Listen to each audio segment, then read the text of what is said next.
잘 보지 않는 빌레몬서인데 히브리서 뒤에 히브리서 앞에 있습니다. 잘 찾아보시면 이게 한 장짜리 성경이 나와요. 신약성경 빌레몬서. 읽기는 참 좋은 성경인데 한 장밖에 안 돼서 찾기는 어려운 성경이죠. 빌레몬서 1장 8절로 21절. 빌레몬서 1장 8절로 21절. 목사님 몇 장이요? 하지 마세요. 1장밖에 없어요. 빌레몬서 1장 8절로 21절. 한 절씩 서로 교독해 보겠습니다. 제가 먼저 8절 읽습니다. 이러므로 내가 그리스도 안에서 아주 담대하게 내게 마땅한 일로 명할 수도 있으나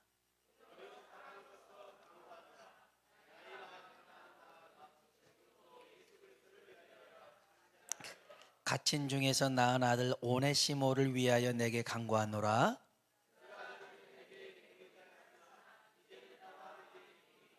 내게 그를 돌려보내노니 그는 내 신복이라.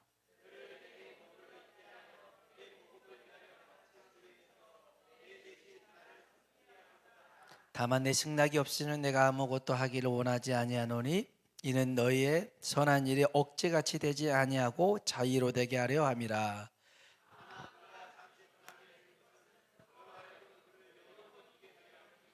이후로는 종과 같이 대하지 아니하고 종 이상으로 곧 사랑받는 형제로 둘 자라 내게 특별히 그러하거든 하물며 육신과 주 안에서 상간된 내게랴.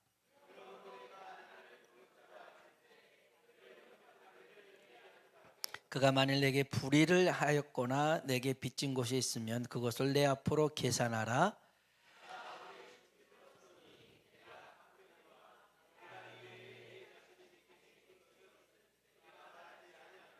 오 형제여, 나로 주 안에서 너로 말미암아 기쁨을 얻게 하고 내 마음이 그리스도 안에서 평안하게 하라.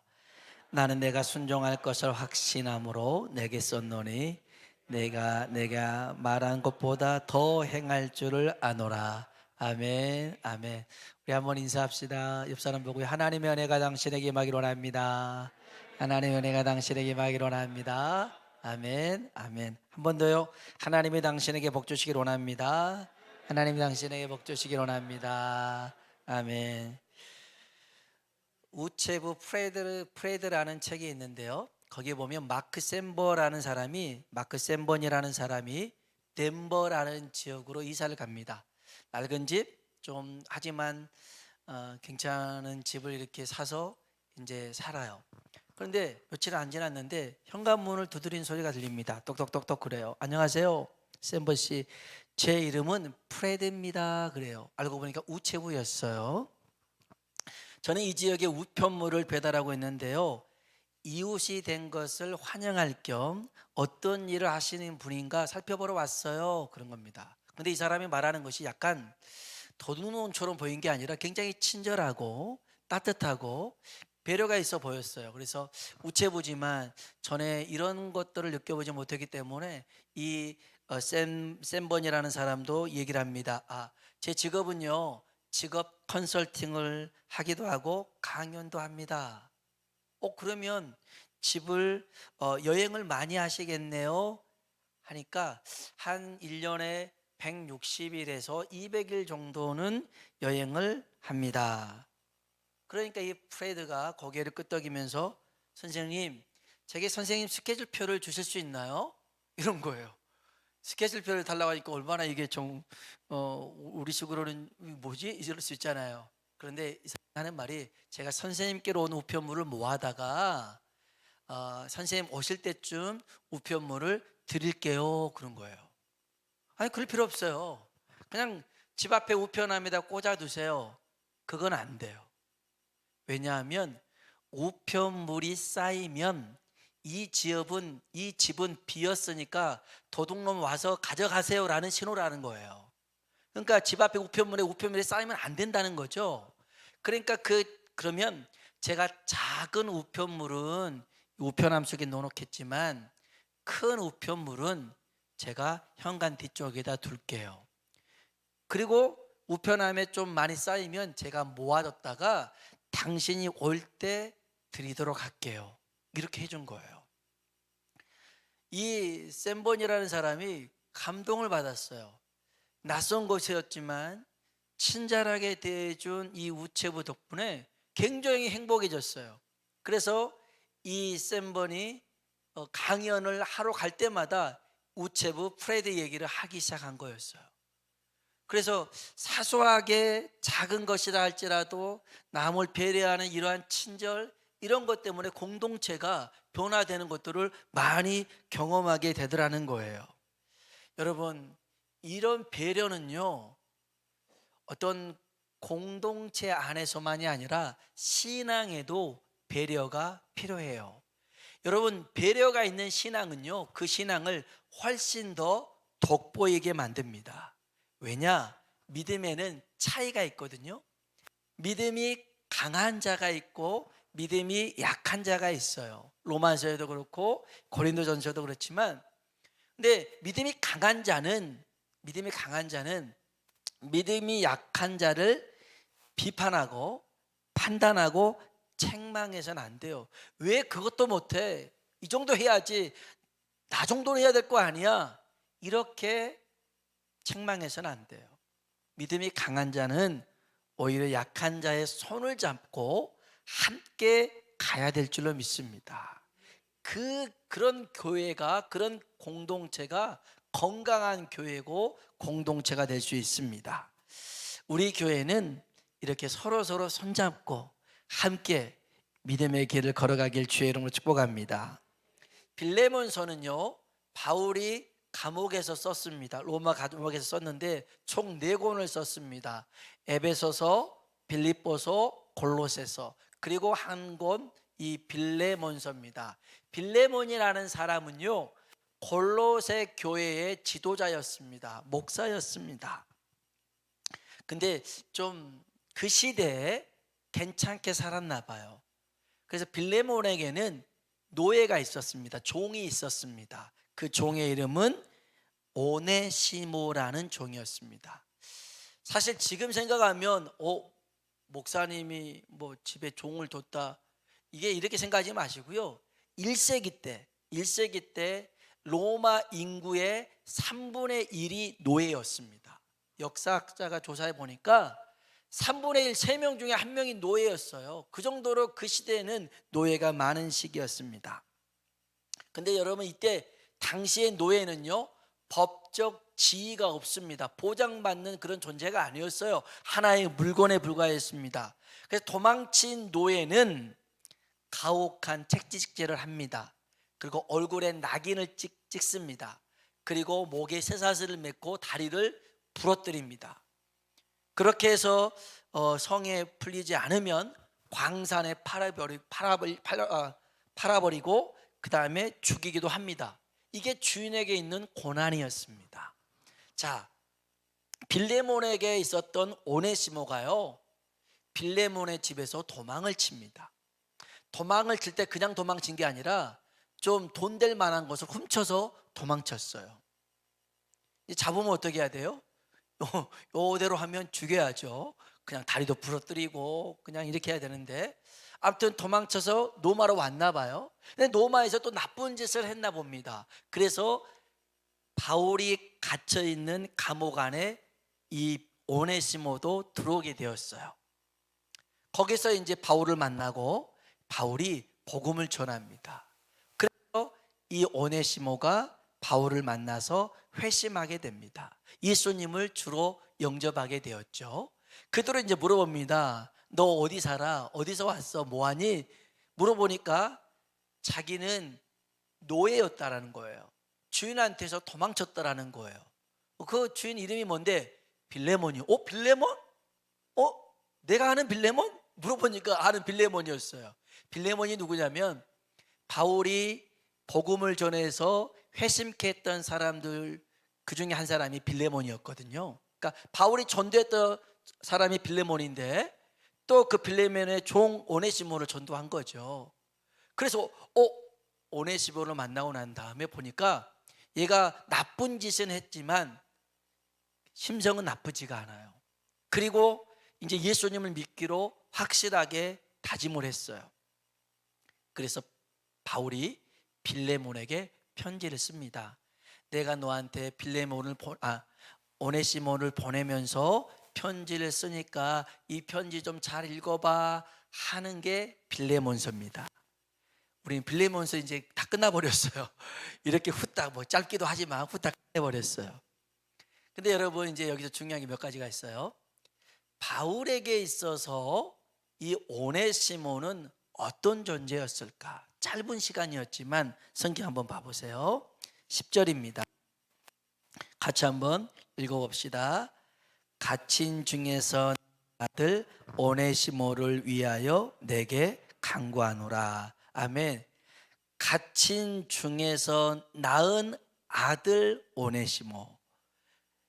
바울은 결혼하지 않았어요. 그런데 믿음의 아들이 있었어요. 디모데도 믿음의 아들이었고요. 빌레몬은 결혼했습니다. 결혼해서 그 부인이 이제 아비아인데, 하지만 이 빌레몬도 목회자였으니까 디모데, 빌레몬, 또 디모데하고 디도는 목회 서신이라고 해요. 하여간 이 빌레몬에겐 그도 이제 그 동역자였지만 여기 오네시모는 믿음의 아들이라고 부를 만한 존재였어요. 짧은 순간이었지만 참 믿음의 아들로 삼았어요. 그리고 11절 한번 볼까요? 읽어봅시다. 그가 전에는 내게 무익하였으나 이제는 나와 내게 유익함으로. 아멘. 전에는 무익한 존재였는데 이제는 유익한 자였다. 이렇게 유익한 존재로 바울이 받아들입니다. 그리고 12절에는 읽어봅시다. 내게 그를 돌려보내노니 그는 내 신복이라. 신복이라. 여기 신복이라고 써져서 조금 표현이 그렇지만 원문을 보면 내 심장이다. 내 심장이다. 내게 심장 같은 존재가 오네시모다 라고 얘기합니다.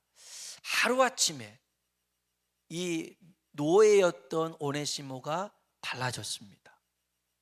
믿음의 아들로, 쓸모없는 자에서 쓸모 있는 자로, 그리고 가장 중요한 심장과 같은 사람으로 바뀌었습니다. 여러분, 이것은요 우리도 똑같아요. 우리도 전에는, 우리가 예수님을 믿기 전에는, 세상 가운데 있을 때에는 우리 쓸모없는 자였고, 우리는 마치 죄의 종이었고 노예였고, 그리고 우리는 진노와 형벌의 대상이었지만 예수 그리스도를 믿음으로 말미암아 우리의 신분이 달라지고 우리의 대우가 달라지고 우리의 위치가 달라진 줄로 믿습니다. 우리는 하나님의 자녀가 되었고 우리는 천국 백성이 되었고 하나님이 우리를 의롭게 여겨주신 줄로 믿습니다. 바울을 만난 오네시모가 달라졌듯이 예수님을 만난 우리의 신분도 달라지게 된 줄로 믿습니다. 이렇게 변화받았어요.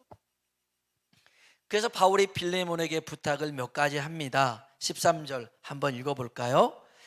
그를 내게 머물러 있게 하여 내 복음을 위하여 갇힌 중에서 내 대신 나를 섬기게 하고자 하나. 아멘. 첫 번째는 너를 대신해서 이 오네시모가 이 감옥에서 나를 좀 섬겨줬으면 좋겠다.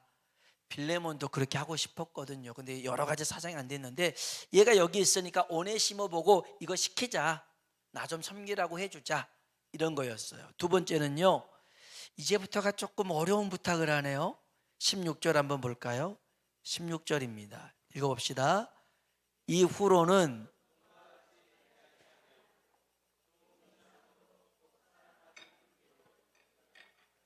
내게 특별히 그러하거든 하물며 육신과 주 안에서 상간된 내게랴. 아멘. 이후로는 종과 같이 대하지 말고 오네시모를 종 이상으로 대접해 줘라. 사랑받는 형제로 둬라. 그럽니다. 무슨 사랑받은 짓을 했나요? 아니, 노예였다가 도망쳐 버렸는데 그것도 있는 재산 훔쳐서 도망간 도둑놈인데 무슨 사랑받는 형제처럼 대해주라는 거예요. 너무 어려운 부탁이잖아요. 근데 지금 이 부탁을 하고 있습니다. 바울이 빌레몬에게 더 심한 부탁을 합니다. 여기 한번 17절 볼까요? 17절입니다. 그러므로 내가 나를 동역자로 알진대 그를 영접하기를. 아멘. 무슨 말도 안 되는 소리를 하고 있어요. 아니, 이 오네시모를 바울은 아주 큰 선생님이었거든요. 스승님이기도 하고 그다음에 위대한 사도였거든요.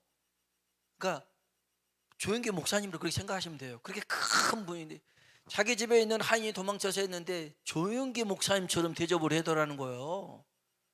나처럼 대접해달라. 이게 왜 이렇게 어려운 일을 시키는지 몰라요. 근데 여기서 바울이 꼭 집어서 얘기한 게 있어요. 이렇게 말한 바울은 빌레몬에게 너무 무례한 부탁을 한 게 아니었어요. 여기 사도로서 분명히 명령으로도 할 수 있는 것을 배려하면서 부탁을 합니다. 우리 본문 보세요. 8절 9절입니다 8절 9절 읽어볼까요? 이러므로 내가 그리스도 안에서 아주 담대하게 내게 마땅히 할 일로 명할 수도 있으나 도리어 사랑으로서 간구하노라. 아멘. 아멘. 내가 그리스도 안에서 아주 담대하게 내게 마땅한 일로 명령할 수 있다. 너 이 오네시모 있지? 받아줘. 나처럼 받아줘. 나처럼 대접해줘. 이렇게 할 수도 있었더라는 거예요. 사도의 위치가 그 정도 돼요. 충분해요. 하지만 여기 9절에 나는 너에게 사랑으로서 부탁한다라는 거예요. 믿음이 좋다고 해서, 그 다음에 어떤 사회적인 직위가 있다고 해서 그게 아니라는 거예요.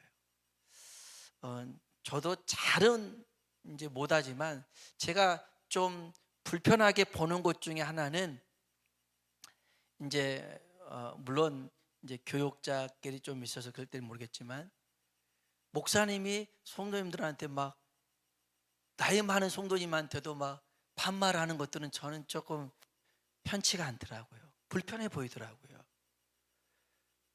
그런데 어떤 분은 그러더라고요. 그렇게 반말하는 것도 그게 은사야. 그게 목회 리더십이야. 그러는데 그런 리더십은 갖고 싶지가 않더라고요. 좋아 보이질 않아요. 또 성도들끼리도 마찬가지예요. 둘이는 친구니까 야 누구야 그럴 수 있지만 공적인 자리에서는 야 누구야 이러면 덕이 안 돼요. 덕이 안 돼요. 그러면 얘네들도 분명 그렇게 따라 불러요. 제가 그렇게 불렀거든요. 왜냐하면 저희 어렸을 때 집 윗집에 구멍가게가 있었는데 그 구멍가게에 이름이 없었어요. 그래서 그 구멍가게 이름은 훈이네였어요. 훈이. 그 주인의 아들이 훈이었는데 훈이라는 아들은 저보다 나이가 20살이나 많은 그 분이었는데 동네 사람들은 다 훈이네였어요. 훈이네 가게. 그래서 어느 날 제가 거기 갔다가 이렇게 훈이네 가자 그랬더니 그 할머니한테 혼났어요. 얌마 훈이네가 뭐야? 훈이네가 훈이 내 아들은 어른인데 왜 훈이라고 하냐고 혼났어요. 그러니까 이게 따라 불러 그냥.